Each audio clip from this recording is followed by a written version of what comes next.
So welcome to the Wednesday webinar regarding the using Report Designer. And the Report Designer in GradeXpert is what we use to create report layouts that can be used for any purpose. The primary reason is for semester reports that go home to parents, but they can be used for pretty much anything that you want.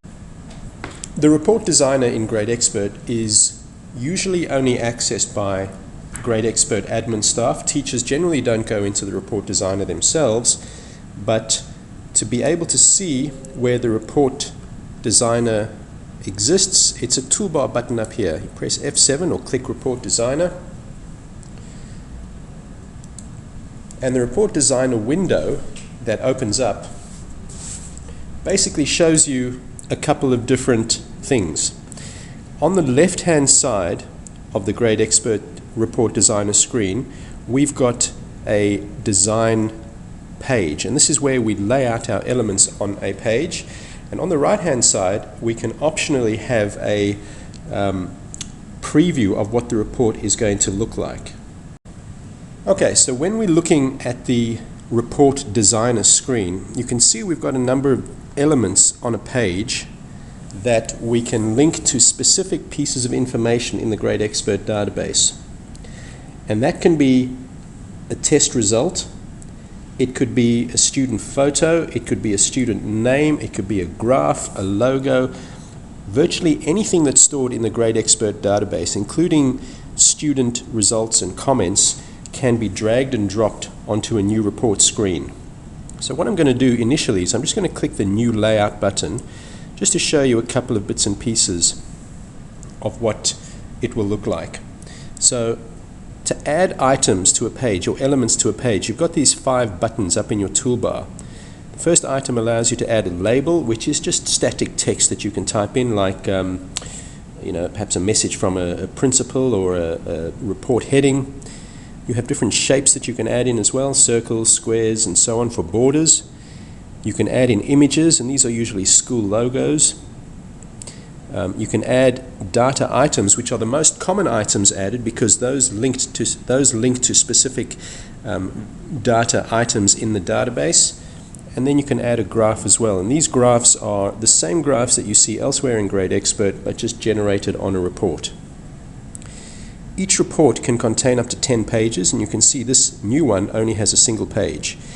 Adding new pages is done by the Add Page button up here.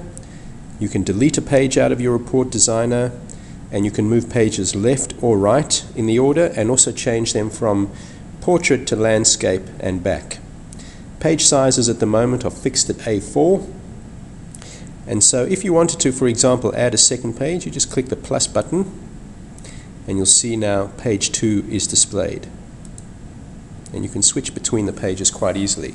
So what I'm going to do firstly is I'm just going to add a text item, a label. So I click on that button, the label is automatically added, and then you can drag that item around the page and basically just resize it to however big you want it to be. And then you double click on the element that you've just added to set its properties, like the text that's going to be displayed, the color, and so on. You can also right click and select Label Properties. So what GradeXpert is going to do now is allow me to set up what text I'm going to be showing here. So let's just type in, say, Student Progress Report. So I'm going to make this my heading. I'm then going to highlight that, change it to much bigger text, say 28 point. I'm going to center it, and I want the text to be in indigo, for example. And you've got your other items here for alignment, for bold, italic, and underline, and so on. When I click OK, you'll see on our preview that's what is going to be shown on the final report.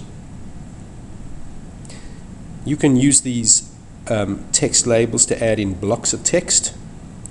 So what I'm going to do is I'm just going to duplicate this box. So instead of clicking text and adding another box, you have the ability to duplicate any set of items or any elements on the report page just by right-clicking on the one you want to duplicate and choosing Duplicate. And you'll see now there's a second item that I can drag out of the way. So it's an exact copy of the first, and I can then just adjust the items in here. So instead of student progress report, let's just have a little message saying the principal wishes you all a happy holiday season, for example. And then we'll change this font size back down to 14 point. We want it in bold and italic, and let's make it black text. So if we zoom in a little, you can see it's now updated the text in the second label, and we've got two different labels here. And that's how we get static text on there. We can then also add a shape. You can see that shape is a little square, so let's make this a border for our heading. So I'm just going to drag this shape across here, and you'll see it's now a border, but we can't see what's behind it, so we want to send this new shape to the back of the page. So it's a layer-based system. So if I right-click on the shape and I say send it to back, we'll then be able to see the information that's being printed, and I can just reduce that height a little more. In fact, I can reduce this height a bit as well.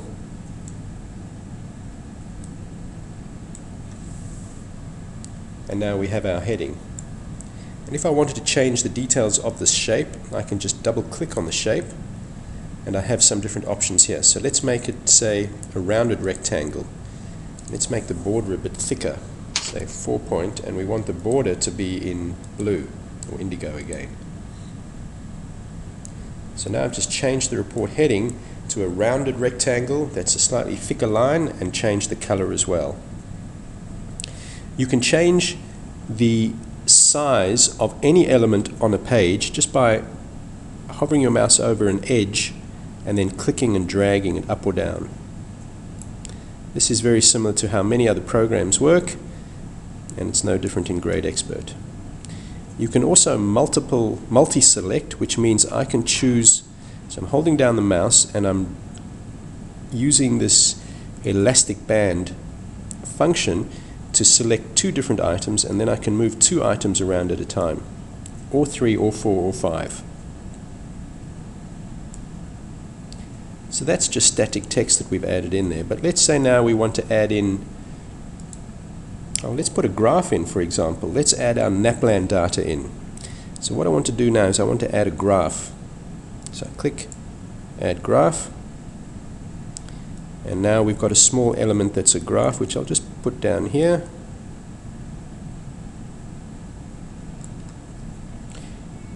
And let's say that graph I want to be our NAPLAN data, for example. So I double clicked on graph, and this allows me to choose what assessment we're going to be showing in the graph.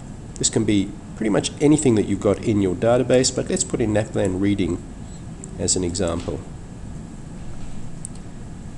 Your graph options and global options are again the same as you have elsewhere in GradeXpert. So I'm just going to say under global options, let's say we don't want to show the student names, so we don't want to show the x-axis labels, and we want to show their score in their class.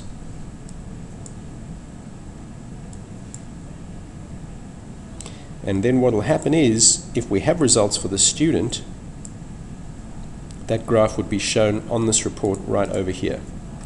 So I'll actually select a student that I know has got some data. And by the way, this information in the top corner here, student to preview and month, year, term, week, and semester, this is a way that you can fill out a report in your designer with data that's in a student history already, so that you can get an idea of what the report will look like with actual student data. So I'm going to click student to preview and just change to one that I know has got information. Lynette Bailey. And in this case, I want to look at her data for 2014 because she's in year 4 now, but her NAPLAN data was for last year in year 3. So I'm just going to say 2014, and then I'm going to get rid of the term and the semester because we don't actually use term and semester for NAPLAN data. So the graph now that shows up on the report, and I'll just zoom in a bit so that we can see what it is. shows us the NAPLAN result for reading in her class. We've hidden the other student names, and we can now see where she scored compared to other students in her class. And again, we can extend this to see everyone in her year level. It's all accessed by double-clicking on the element on the page and then changing these options. Drop a border in there as well. And there's a graph. Now let's say we wanted the student's name and their photo to appear up here as well. Well, in this case, because we're pulling information out of the database, we want to add a data item. So I'll click Add a Data Item, and you can see there it is. I'll just drag that where we want it to be shown. And we now want to size this so that we can have the student name displayed correctly. And the label here says no data item specified. That just means we haven't told GradeXpert yet what we want to put in here. So if you double click on that, this is the point where you can set up a whole lot of different options on what you want to display. So in this case, we just want the student's name in there. We don't want it linked to an assessment yet. So from the data item to print drop down, you've got all these different items that you can include. So these are all related to just the student. So at the moment, let's just put in their first name and surname. You've got a number of options for formatting. So let's make their name come up in 10-point bold. And there's some examples of what it'll look like. Let's not have a border around it. And the prefix text allows you to put things like student name as a prefix to whatever's going to be printed. So it just makes it easier to see that information. There we go. Student name, Lynette Bailey. So we've linked this data item to the student's surname and first name and surname, so that when we use this report for different students, it'll automatically drop in Lynette's name and highlight Lynette's achievement in NAPLAN reading on this graph, and so on for different students.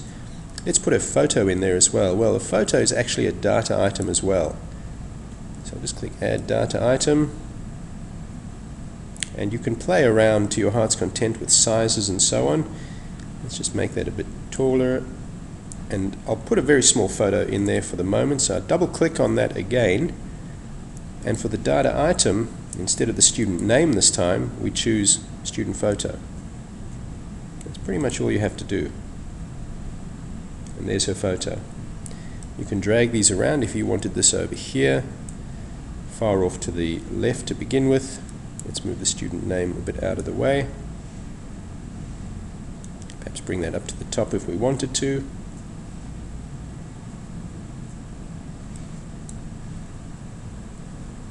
And so on and so forth. Now, if we wanted to actually put a test result on the report as opposed to a graph, well, that's just another data item. So what I'm going to do is I'm going to put her NAPLAN reading score as another row over here. So I'm going to add another data item. I'm going to size it how I want and position it how I want. Let's say that's where we're going to put it. So it's going to appear under the graph. So now I just want to double click on data, and now because I'm going to put in an actual assessment result, I have to tell the program, well, which assessment are we going to put in there. So I click select assessment, I'll put in NAPLAN reading, and at this point the list of things that you can put in that box has now expanded to include assessment items, where we can put in the description, we can put in the result attachment, the score, and so on. So what I'm going to do in this case is I'm just going to put in the score, the result type 1. And I'll put in a prefix again that says NAPLAN reading.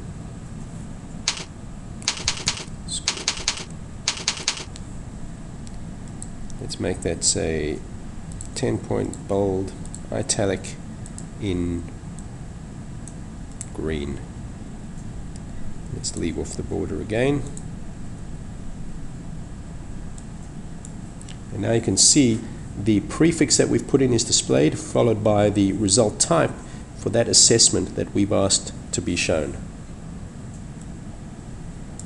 And so on and so forth. You just keep adding items to your report layout that you want to include in the final report, and GradeXpert will automatically fill in this information with the correct student data when you actually print your report. There are a number of other things you can do. For example, if you wanted to have this student progress report with a student name as the heading for every page, we could just highlight or select all those items. You can see they're all in yellow now. If I right click and choose copy, I can then go to page 2 and just right click and paste them into page 2. So now we've got our page 1 and page 2 with the same heading. So this is a way that you can copy similar details or layouts from one page to another, or even from one report design to another. Does anyone have any questions up to this point? Hopefully it's all reasonably clear. Alright, so what we're going to do now is we're going to have a look at the one of the more complicated reports, which are our Oswald's reports, and certainly for our customers in Victoria this is very useful, but your reports for other states and other types of schools can be adjusted however you want. Hopefully so far you've been able to see how the report designer is flexible enough to handle virtually any type of information that you want to put on there.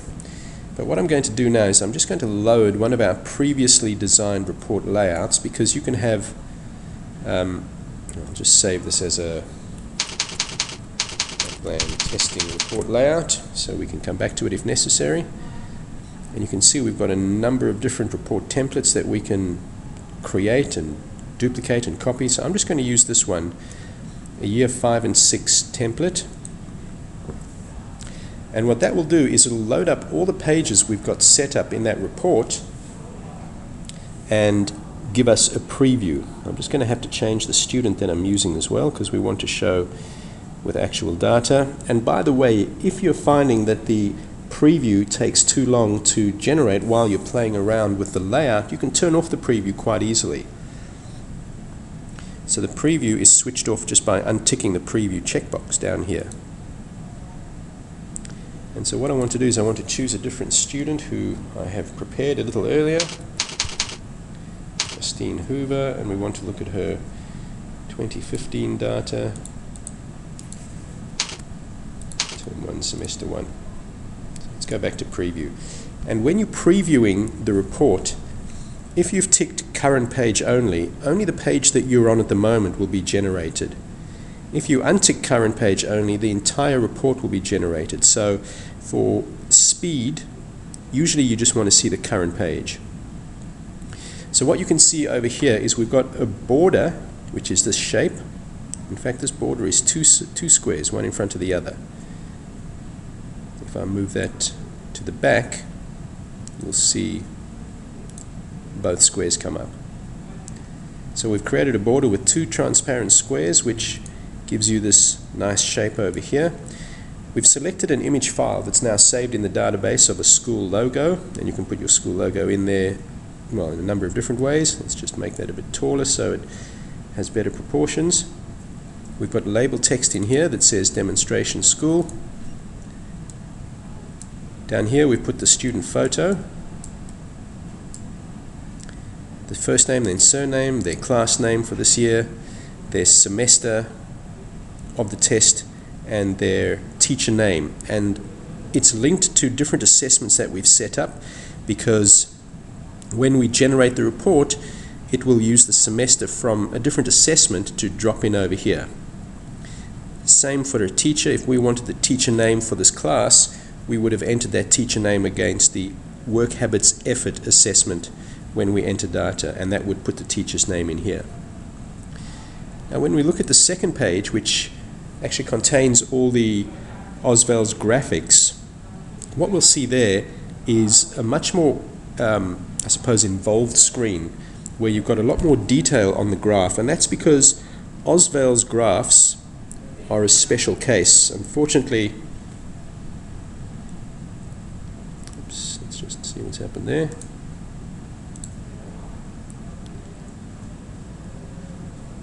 Oh. Sorry, my screen just went a bit funny there. So when we look at Oswald's progression points, you can see what we've got on our page is the familiar Oswald's progression point page. So we put a label up here that says Demo Primary School. So if you wanted to put your school name in there, you could just double click on that and rename it to whatever you wanted. We've got the student's first name and surname shown over here, and over here we're displaying the year level and semester that we've entered this test for. So in this case it's a mathematics number assessment. We would have entered it under year 3 semester 1, and that's why year 3 semester 1 is actually printed here. And our progression point graph is set up as one of these boxes or one of these rows per row over here. So let's take health and physical education. In our report we have 2 separate PE areas that we measure, and if I double click on this, you'll see what they are: movement and physical activity, and health knowledge and promotion. And what GradeXpert will do, if you've selected 2 subjects, GradeXpert will take the average, so it'll add these together and it will then take the average and display that as the student's achievement at that point in time, and also work out their rating, their A to E rating automatically. So if you have dimensions that get rolled up into a single domain, this is where we do it.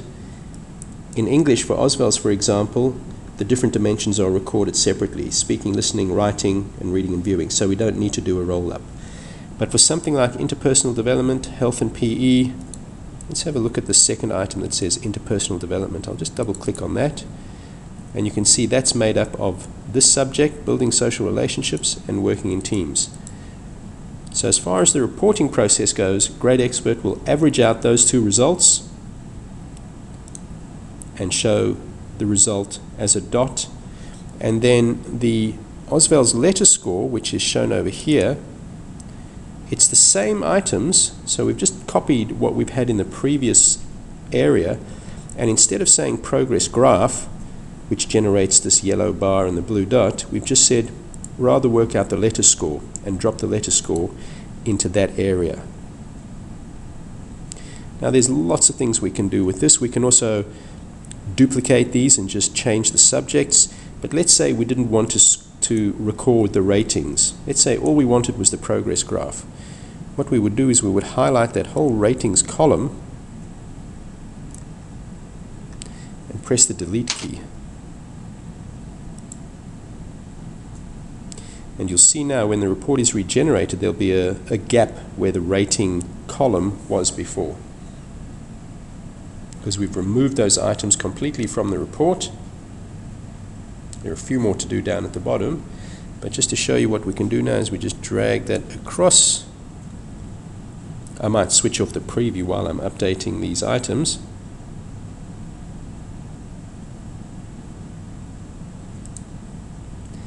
So I'll just drag that graph across so that it closes up the gap. I'll just do it for 3 or 4 items.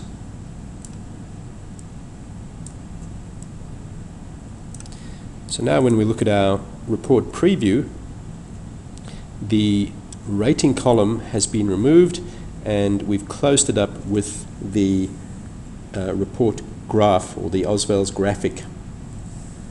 Obviously we haven't done for the whole report, but that gives you an idea of what it looks like as you move things around. All these items at the bottom of the page that explain what the report looks like are just set up as labels. It's a very straightforward option. Just label text. If I look at this item, I think that's a shape that we've set up. So for example, this hollow circle, we've just set it up as a shape item with a specific color, with no fill. And these blue dots are calculated automatically, so you don't have to actually do anything to change this.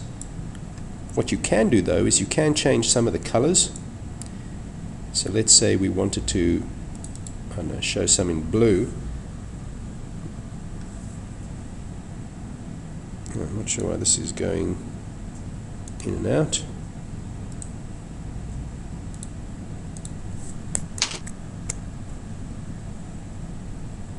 If I double click on, say, the PE subject,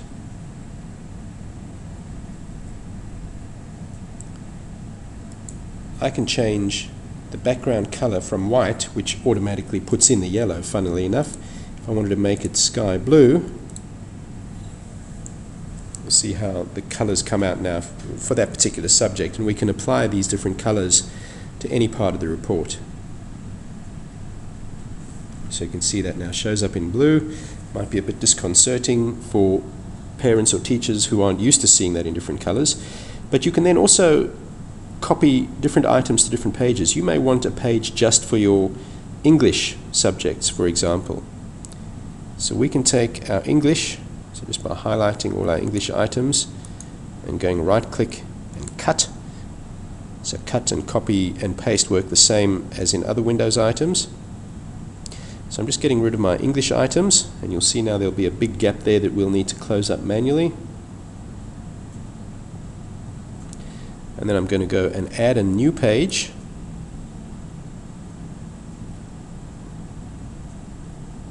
And on that blank page, I'm going to add in my English subjects. And this is how you can play around with your different report layouts. Just go right click and paste. And there are my English subjects. And I can copy and paste different elements from other pages, the student name, text boxes, comment boxes, and show all that information on different pages if I wanted to. Now just to show you what some of the comment boxes look like, I'm just going to go directly to page number 3. And you can see what we've got here is, again, the student's first name and surname, year level and semester. We put a label up here that says work habits, which is this purple item over here. And there are a few issues that we can see straight away. Firstly, we've got effort and class behavior, and the teachers select this basically from a drop-down list of these 6 items. One of the things you can notice is that needs attention is a bit hidden. So what I'm going to do is I'm just going to make this box a bit deeper. So behind the scenes it's actually made it a bit deeper, and now we should see all the text there. So we can now read that. We may even want to change the font size to be a bit smaller, so I'll just double click on that header box and I'll say font size, let's make it 8 point.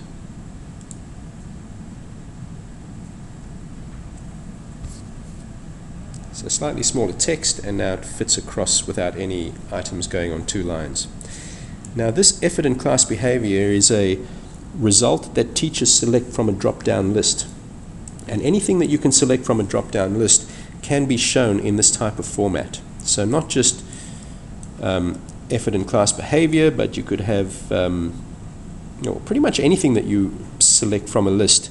And when you set up something to display in a list, I'll just double click on this to show you what it looks like. So we've selected class behavior. We've chosen progress as the result type, and if it's a drop-down list, we have the ability to highlight the result in the list that the teacher chose. We've got 3 different styles we can use. I'll change it to this style. So instead of showing it in the format that you're perhaps a bit more used to, you'll see there are 3 different ways that selection from a list can be displayed. So that's just showing as a tick now. In fact, let me change the effort as well. So I'll just change that to a tick box.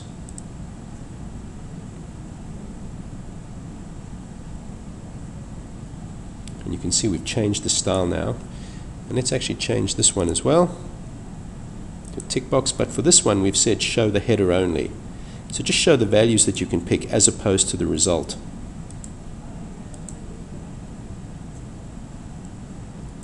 So this is where you'd need to play around a bit more with it. If I just bring this up so we can see more of the header,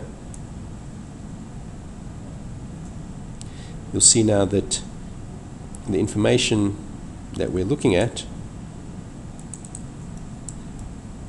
ticks the box in the correct place. You can see all the possible outcomes, and then play around with borders and colors and font sizes and so on to your heart's content. Now what we've got here is a label with a replaceable code in it. If I double click on that, you'll see that a label can contain some data as well. Now that means that labels are in some ways similar to data items, but it can only have links to a limited number of items, such as first name, preferred name, surname, his, her, he, she, and so on.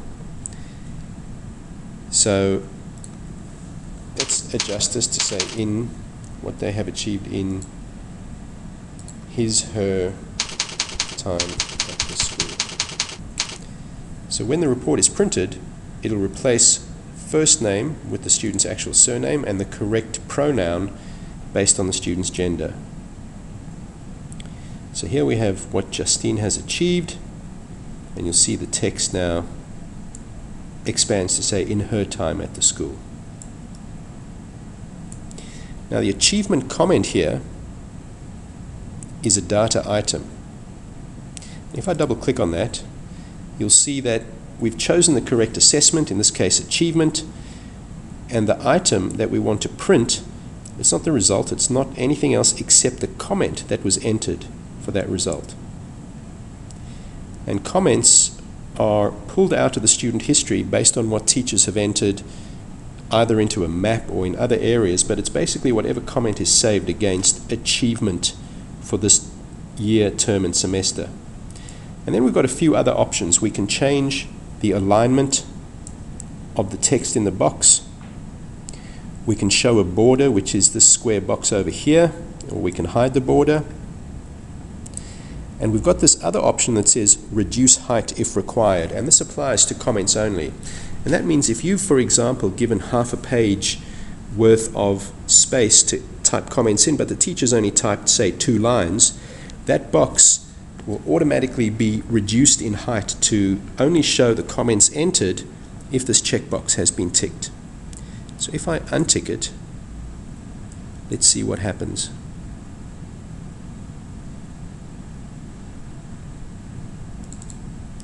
So you can see now this comment box has got a big white empty area over here, which sometimes looks a bit odd. So you may not want to have this big white area. So what we do then, we go back to our formatting options for that data item and we say, yes, reduce the height. And you'll see everything below it then moves up so that you don't have any wasted space in the box. Only at the bottom of the page you'll have white space. And you can copy and paste these comment boxes to other pages. You don't need to recreate these brand new ones each time. You could simply copy and paste. So I'll just say copy, and I'll go to my new English page. And I'll right click and I'll say paste. And we're no longer interested in what she's achieved at her time in the school. At this point, what she has achieved in English, for example. And then for this result comment, instead of work habits achievement, we would locate our, I don't know if we have one in this database. No, we don't. So we could just link it to, for example, English comment. English reading and viewing, and the comment. And so what would be dropped in there would be whatever comment the teacher had typed just for English. But the idea behind showing you this copy and paste function is that you don't need to add items, data items to a page. If you have a large number of similar items, you can just duplicate what you've got already and just change the assessment or the result that you want to be able to print. Let's just switch off the preview for a sec. We'll make those a bit wider, make those a bit wider. Actually, I want to copy a bit more information from my Oswald's page to my English only page, and I just want these headings. So I'm just going to click and drag this elastic band around the items I want to copy. I right click and choose copy, and then on page 5 I will right click and paste. In fact, let's move these down a bit so that they're out of the way.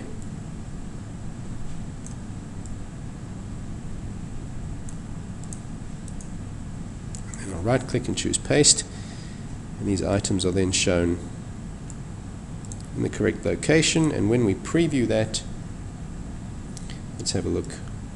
So now you can see we've got the primary school name, we've got the headings for our progress graph shown correctly, we've got the student name, the learning area, and a comment.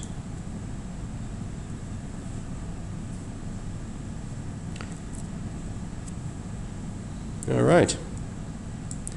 And you simply continue adding items to your report until it looks exactly how you want. I'm just going to save. In fact, what I'm going to do is I'm going to save this as a different template because I don't want to mess up the one that I've created called Year 5 and 6 New Template.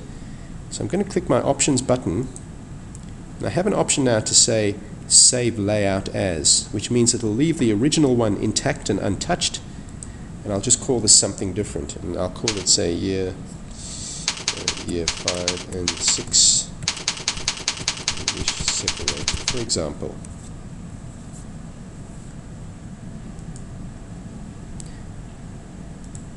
And so that now adds this to the list of report templates that I can use, and it's left my original one intact. Now what you can do as well, and it's quite handy, is you can ask GradeXpert to automatically work out how many characters teachers can type into a text box. Which means if you have an English comment here and you wanted to fill this amount of space on the page, you can just click the Options button and choose this option that says Calculate Maximum Comment Lengths. And then what GradeXpert will do is it'll say, alright, for this size box, for the font size that you've chosen, this is the number of characters that will be able to fit in there. And you can see what it now says, English Reading and Viewing Result Comment, 920 characters maximum. Let's say that was too big. We only want teachers to type 500. Well, let's just make that box a bit shallower and rerun the calculation. And keep in mind that this is 920 characters. So what I've been doing here is I've been automatically calculating the maximum comment length for each box on the entire report, and all I've done to make that happen is I've clicked the Options button and said Calculate Maximum Comment Lengths. And what then happens is GradeXpert will work out how many comments can, or how many characters can fit in a box that size based on the font size that we've selected. So this particular one, the English comment, we can have 550 characters. If I double click on that to change the font size, so let's bring it down to say 8 point, so much smaller text, and obviously therefore we can fit more characters in. I'm just going to click Calculate Maximum Comment Lengths again, and we'll have obviously a lot more now than 550 characters because we're using smaller text in the same size box. There we go, 890 characters. Once you've calculated these maximum number of characters in a comment box, you can save that so that when teachers are asked to enter the comment for English, it has got a maximum already set up of 890 characters.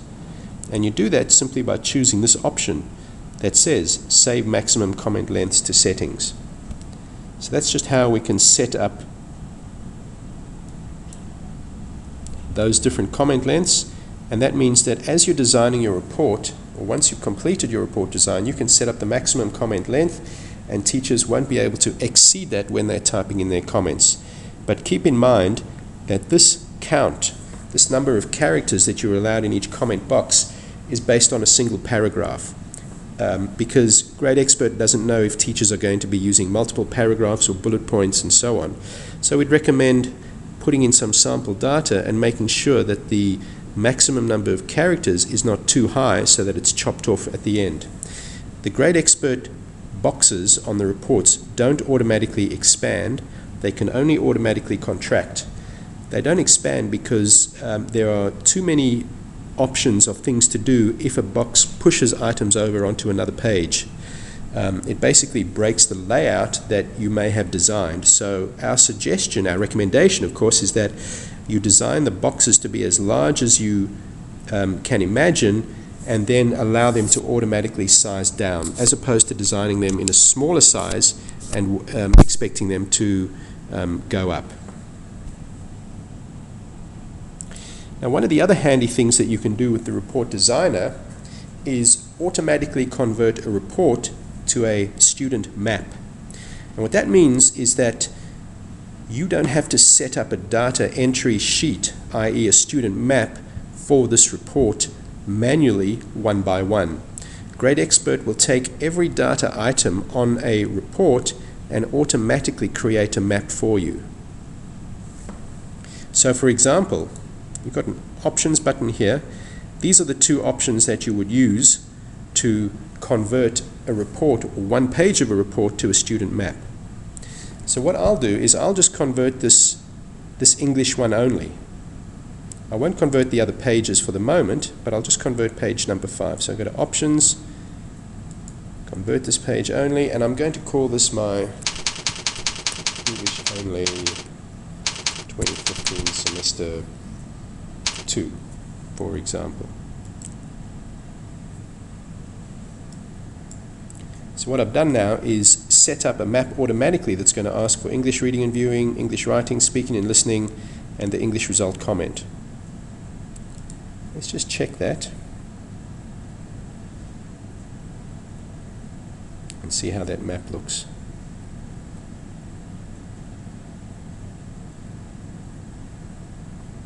So here's a single class, and under student maps, which we've seen in a different webinar, there's my English only map that's just been created.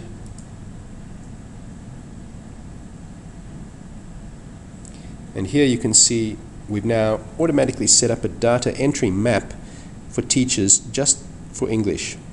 So you select your progression point from here for English, reading, writing, speaking and listening, or whatever other subject you've included in your map. And we can also see that we've set our maximum comment length to 890 characters. So let's just put in some sample data here. Let's find areas for improvement, blah, blah, blah. So we've just put in a bit of a comment over there. In fact, let me just save this. So what I'm going to do now is I'm going to choose Charlotte Abbott as the student to preview, and we should see this data on that page 5. So we go to Report Designer. Instead of Justine Hoover, let's have a look at Charlotte Abbott. Well, there she is at the top.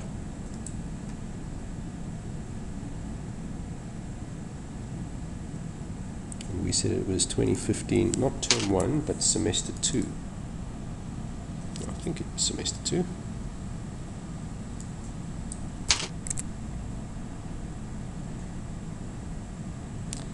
I think actually there was no semester.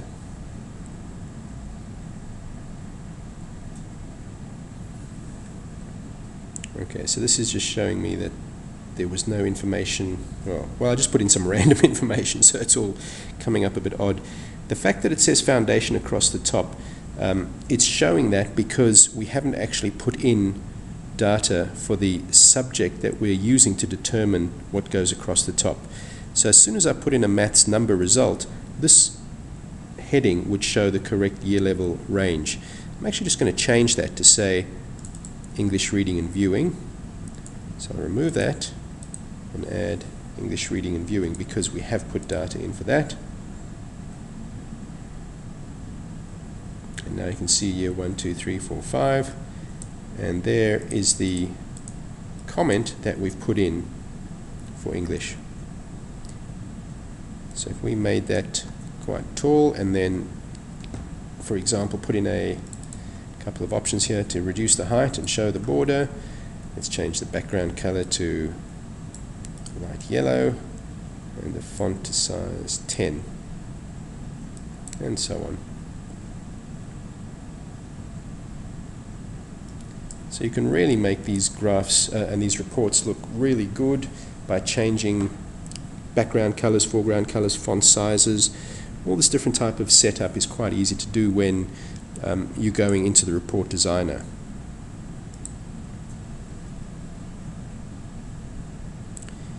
So just going to a different page in the report designer, you can see we've got details down at the bottom, the number of days absent. If I double click on that text, it's basically just pulling information out of an assessment that we've created called attendance. Teachers are asked to type in their number of days absent for that student, and what we're doing is we're putting some text in before that to say first name has been absent for, and then it'll put in the number of days, and then it'll put in text after that saying days this semester. So that particular attendance row will show Charlotte has been absent for 3 days this semester once the number of days absent has been entered. We go across to page 4. I think that's the specialist report, and specialist subjects are just different subjects treated the same way as any other test result. So at the moment it just says specialist subject 1, but you could replace this with whatever your specialist subject is. So let's say it's physical education.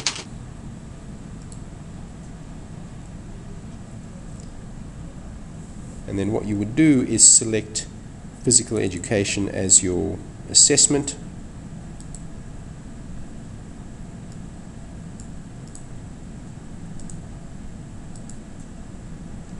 And so that's where the comment from the PE teacher would go, followed by the PE teacher's name. So we double click on there. Again, we go to our PE subject, health and PE, and the teacher name is the data item that we want to print.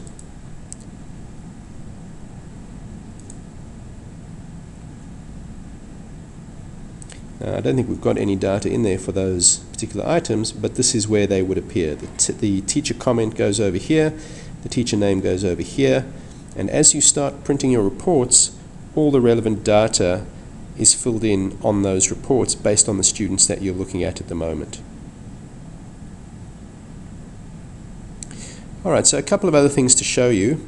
Firstly, we can change our page layout. So let's say you wanted this one to be landscape mode. You just change by clicking the orientation of that page. When the page is regenerated, you'll see that the landscape orientation is now selected. In fact, you can now stretch some of these out to fit the width of the landscape page.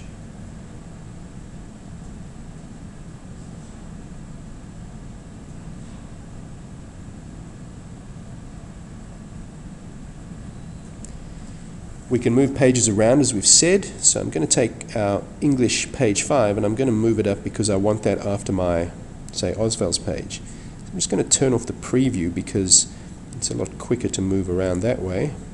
So I click on page 5 and then I say, alright, I want to go left one page and left another page. And so now page 3 is my English page. If I wanted to add in, say, a different page, I could just click add. There's my new page 6, and I could move that to a different position, a cover page or a different item. I'll just delete that blank page that I've entered. And pages are then renumbered back to what they were initially. Alright, and the last thing that I'd like to show you is the ability to print a report of required data entry items. And this is really just a checklist to allow you to ensure that you've selected all the correct assessments to be included on a report. So if I click print a report of required data items, GradeXpert goes through my whole template and says, all right, well, I need, for this particular test, teachers need to put in their progression point. Teachers need to put in history. Teachers need to put in science and understanding. Specialist comments and teacher names, the number of days absent. So this report that you generate from the options button and choose print report of required data entry items is a very useful way to be able to cross-check that all the assessments you're expecting to appear on a report, all the Oswald's domains and dimensions as well for that semester, are set up as you're expecting, because the subjects that you assess against for different semesters, certainly for Oswald's, do change for the different semesters.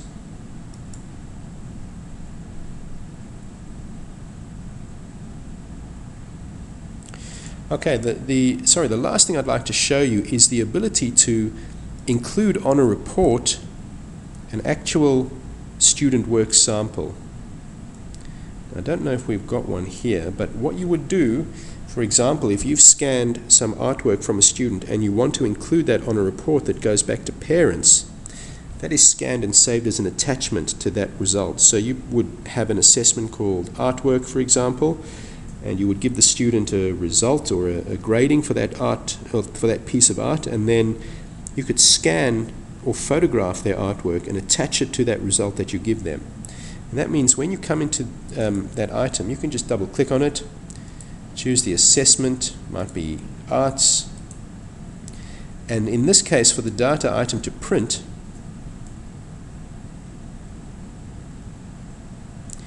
you would select result attachment. And that means that whatever item, and it has to be an image, so it needs to be a JPEG or a bitmap file, a BMP file.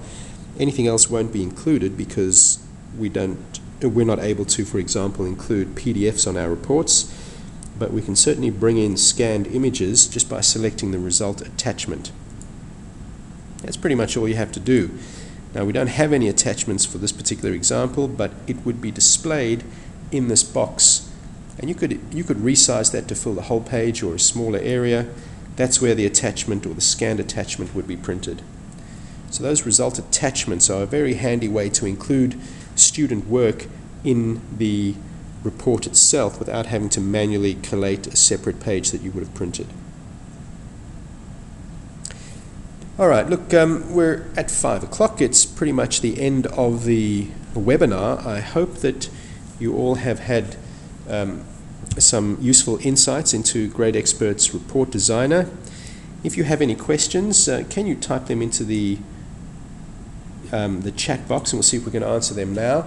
Otherwise, you can always email us after the fact as well and let us know what questions you may have as well. Now, just a quick word on report layouts for Victorian schools again.